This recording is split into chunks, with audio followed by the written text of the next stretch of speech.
With over 62% of American adults drinking occasionally according to recent Gallup surveys, understanding alcohol limits, especially while driving, has never been more important. Today, we're diving deep into New Jersey's legal alcohol limits and what they mean for different types of drivers. Let's start with the basics.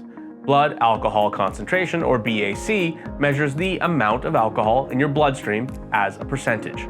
In New Jersey, these limits vary depending on who you are and what type of vehicle you're driving. For regular drivers aged 21 and over, the legal BAC limit is 0.08%. At this level, you're legally considered intoxicated and can be charged with driving while intoxicated, DUI. However, your BAC isn't just about how many drinks you've had.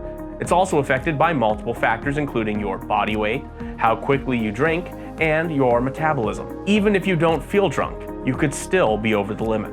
For younger drivers, New Jersey takes an even stricter approach under the state's zero-tolerance laws. Drivers under 21 can be charged if their BAC is just 0.01% or higher. This essentially means that any detectable amount of alcohol while driving is illegal for underage drivers. Commercial drivers face the strictest standards. If you're operating a truck, bus, or other commercial vehicle, your legal limit is just 0.04%, half the regular legal limit.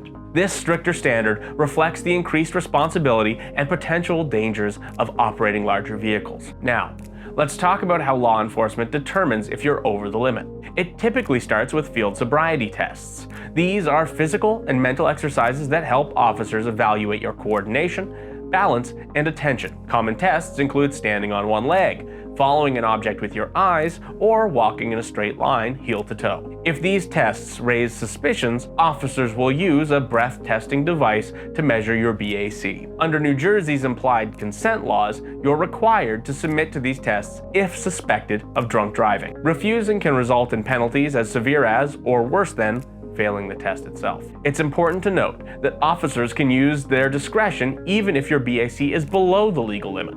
They're trained to observe signs of impairment such as bloodshot eyes, slurred speech, flushed face, and difficulty concentrating. Even your driving behavior, like swerving between lanes or driving too slowly, can indicate impairment before any testing has even occurred. Let's break down the penalties for exceeding these limits.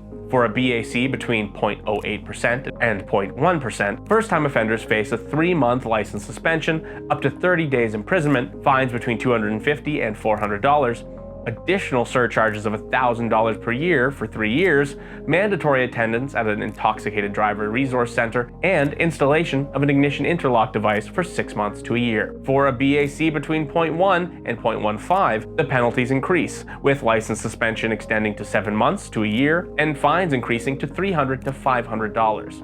While all other penalties remain similar. For BACs above 0.15%, the consequences become even more severe, with similar license suspension periods, fines and surcharges exceeding $3,000, and mandatory interlock devices during suspension and after restoration. The best way to avoid these consequences is to stay below the legal limit. Here are some practical tips. Know your personal limits and how alcohol affects you. Pace yourself by sticking to 1 standard drink per hour. Alternate alcoholic drinks with water. Always eat before and while drinking, and plan alternative transportation if you intend to drink. If you do find yourself facing DUI charges, remember that having an experienced attorney can make a significant difference in your case outcome. They can help navigate the complex legal system and potentially get charges reduced or even dismissed. Remember, the safest approach is to avoid drinking and driving altogether. If you plan to drink, arrange for a designated driver, use ride-sharing services, or call a taxi. No drink is worth risking your life, license, or your freedom. Contact us today to find out how we can help you.